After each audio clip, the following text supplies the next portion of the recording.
విశాఖ పశ్చిమ నియోజకవర్గంలో పద్మనగర్లో వైసీపీ మాజీ ఎమ్మెల్యే విజయప్రసాద్ బాబు షూరిటీ మోసం గ్యారంటీ అంటూ కార్యక్రమంలో పాల్గొన్నారు. ఈ కార్యక్రమంలో కూటమి ప్రభుత్వంపై తీవ్రస్థాయిలో మండిపడ్డారు. ఇచ్చిన హామీలు నెరవేర్చకపోతే ప్రజలకు ప్రశ్నించే హక్కు ఉందని మాజీ ఎమ్మెల్యే తెలిపారు. కూటమిది సుపరిపాలనని ప్రజల్లో చెప్పాలన్నారు. హామీలు నెరవేర్చని కూటమి సర్కారుపై పోరాటానికి ప్రజల తరపున వైసీపీ అండగా ఉంటుందన్నారు. సూపర్ 6 పేరు చెప్పి అధికారంలోకి వచ్చిన కూటమి ప్రభుత్వం ప్రజలకు ఏ ఒక్క పథకం కూడా అందించలేకపోయిందన్నారు. ఎంతమంది పిల్లలుంటే అందరికీ తల్లికి వందనం అన్న మాటలు గాల్లో కలిసిపోయాయని మాజీ ఎమ్మెల్యే విజయప్రసాద్ ఆరోపించారు.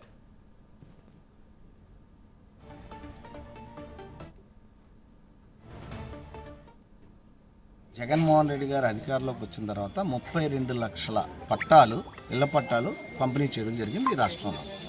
అందరికీ కూడా 60 గజాల స్థలం ఇవ్వడమే కాకుండా డబ్బులు కూడా ప్రభుత్వం ఇచ్చి ఇసుకని ఉచితంగా సరఫరా చేసి కట్టుకోవటానికి ఒక అధికార బృందాన్ని కూడా చేసి దాంట్లో మౌలిక సదుపాయాలు కూడా రోడ్లు, కాలువలు, డ్రైన్లు, కల్వర్ట్స్, వాటర్ కనెక్షన్స్ అన్నీ పెట్టి అన్ని సదుపాయాలతో కాలనీలు డెవలప్ చేయాలన్న ప్రణాళికతో ముందుకు రావడం జరిగింది.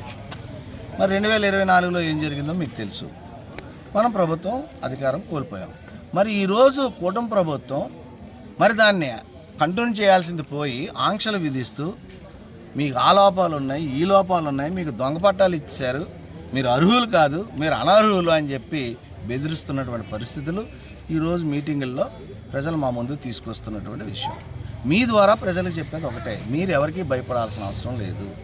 అఫీషియల్గా ప్రభుత్వం మీకు ఇచ్చింది, మీరు 100% అర్హులు. ఈరోజు ప్రభుత్వం వచ్చి మీరు అర్హులు కాదు అంటే అది చెల్లదు. అలాగే ఎవరైనా బెదిరించి మిమ్మల్ని ఏమైనా ఇబ్బంది పెడితే మా నోటీస్ తీసుకురండి, అధికారుల దృష్టి తీసుకెళ్తాం. అధికారులు స్పందించకపోతే కనుక కోర్టు నుంచి మీకు న్యాయం జరిగే విధంగా వైఎస్ఆర్ కాంగ్రెస్ పార్టీ మీ పక్షాన ఉంటుంది అని తెలియపరచుకుంటున్నాం.